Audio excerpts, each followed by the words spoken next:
Select the correctly spelled word. A tentative, इसमें क्या है, जो टेंटेटिव का जो स्पेलिंग है वो दिया हुआ है जिसमें कि 4 है ABCD और एक सही है एंड 3 गलत है। तो हमें ये देखना है जो इस क्वेश्चन में मतलब कौन सा ऑप्शन सही करेक्ट स्पेलिंग है।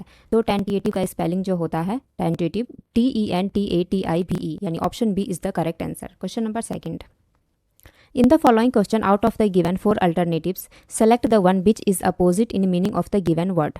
Brittle, A weak, B strong, C fragile, D bright. तो गाइज इसमें हमें ब्रिटल का अपोजिट वर्ड बताना है। तो ब्रिटल क्या होता है, मतलब भंगुर छेड़ जो जल्दी टूट जाता है इजीली, तो उसको हम अपोजिट मीनिंग स्ट्रॉन्ग यानी कि B, option B is the right answer. Question number third, in the following question out of the given 4 alternatives select the one which is opposite in meaning of the given word। Enigma, इसका जो opposite word इसका भी हमें बताना है, तो enigma का होगा clarity, option B is the right answer. Question number 4, select the most appropriate synonym of given word. Agile, इसका ए जो सिनोनियम है पर्यायवाची वो होगा निम्बल, यानी option C is the right answer. Question number 5, select the most appropriate synonym of given word. Fragile, इसका जो हमें सिनोनियम बताना है तो वो होगा डेलिकेट, यानी कि option B is the right answer. Question number 6. Read each sentence to find out whether there is any grammatical or idiomatic error in it. Ignore the errors of punctuation if any. The new assignment is more challenging than much of the earlier assignments. तो इसमें much of the जो है वो होगा गलत होगा, तो option B is the right answer. Question number 7.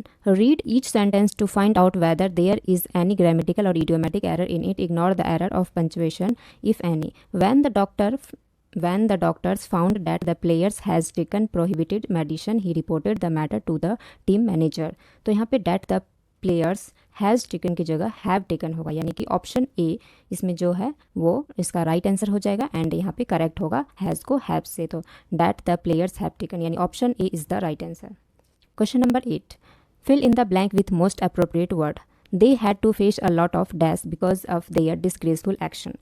तो यहाँ पे होगा ह्यूमिलेशन, यानी option B, they had to face a lot of humiliation because of their disgraceful action, यानी option B is the correct answer.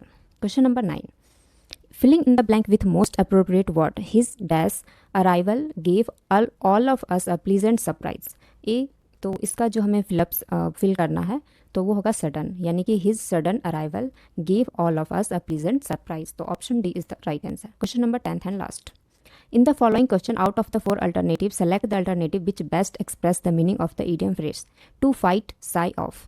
तो इसका ये एक idiom है to fight sigh off, इसका मतलब होता है to ignore something unwillingly, यानी कि option D is the right answer. Guys अब हम पार्ट 2 में मिलेंगे। आज मैंने आपको पार्ट 1 में 10 most important questions for SSC CGL CHSL MTS exams के लिए बताया है, और नेक्स्ट पार्ट में मैं आपको 10 और मोस्ट इंपॉर्टेंट क्वेश्चंस बताऊंगी जो कि SSC के पेपर में पूछे जाते हैं। तो guys thank you so much for watching my video.